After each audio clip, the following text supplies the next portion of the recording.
Chapitre 5, Activité 1, choisir une échelle spatiale.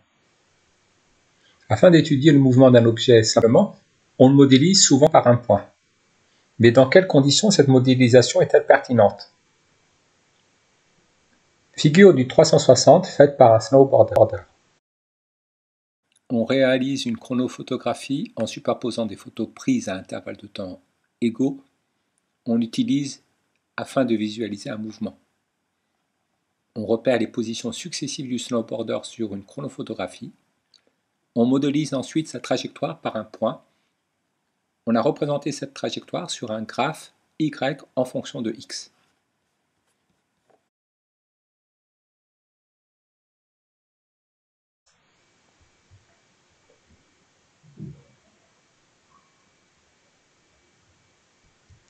Voyage en train. Un Toulousain va à Paris, situé à 700 km de Toulouse. Lorsqu'il est assis dans le train, toujours en gare, il a l'impression que toute la gare se met en mouvement. Mais c'est bien lui et son train qui se déplacent. Pour décrire un mouvement, il faut toujours préciser le référentiel, c'est-à-dire l'objet de référence par rapport à quoi on décrit ce mouvement.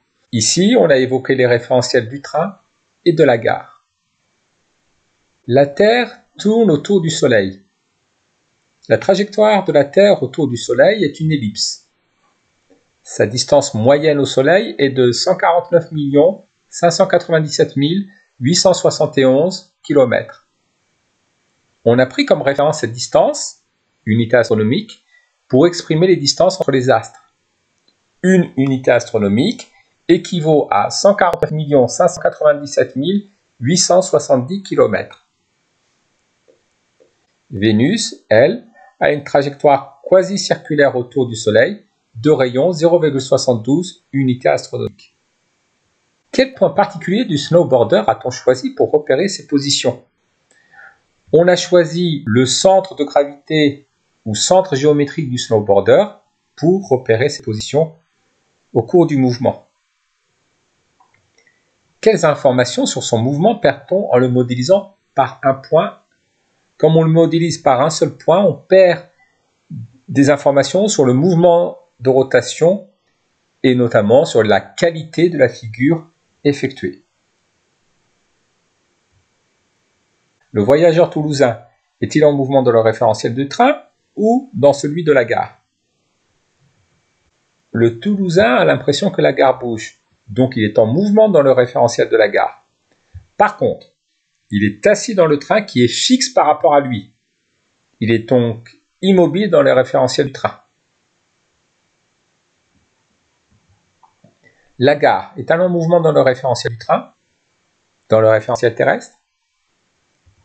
La gare est en mouvement dans le référentiel du train, mais immobile dans le référentiel terrestre. Comme le train bouge par rapport à la gare bouge par rapport au train. Par contre, la gare est fixée au sol, donc la gare est immobile dans le référentiel terrestre. Expliquez pourquoi le Toulousain a l'impression que c'est la gare qui se déplace. Le Toulousain voit la gare et son environnement s'éloigner de lui.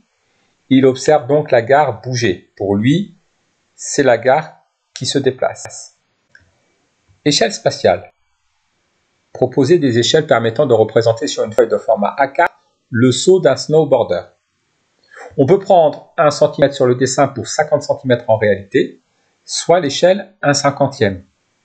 En effet, sur 20 cm de papier, on peut représenter 20 x 50, c'est-à-dire 1000 cm ou 10 mètres en réalité. Pour la trajectoire du Toulousain entre Toulouse et Paris, on peut choisir comme échelle 1 cm sur le dessin pour 50 km en réalité, soit l'échelle 1/5 millionième.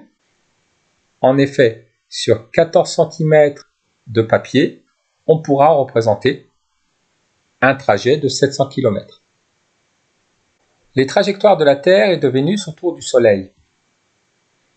On peut choisir 10 cm sur le dessin pour une unité astronomique en réalité.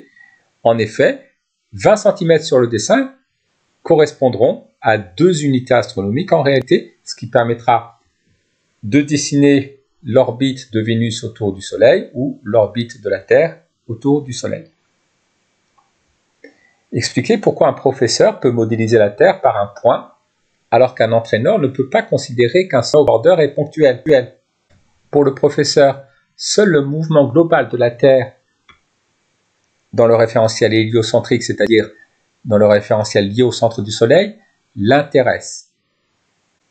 Alors que l'entraîneur doit tenir compte du mouvement de plusieurs points du snowboarder pour juger de l'esthétisme des figures effectuées. Expliquer pourquoi le choix d'un référentiel est essentiel dans la description du mouvement. La nature du mouvement d'un système dépend du référentiel d'étude choisi. Il doit être adapté à l'étude du mouvement. La nature du mouvement d'un système dépend du référentiel d'étude choisi. Il doit être adapté à l'étude du mouvement.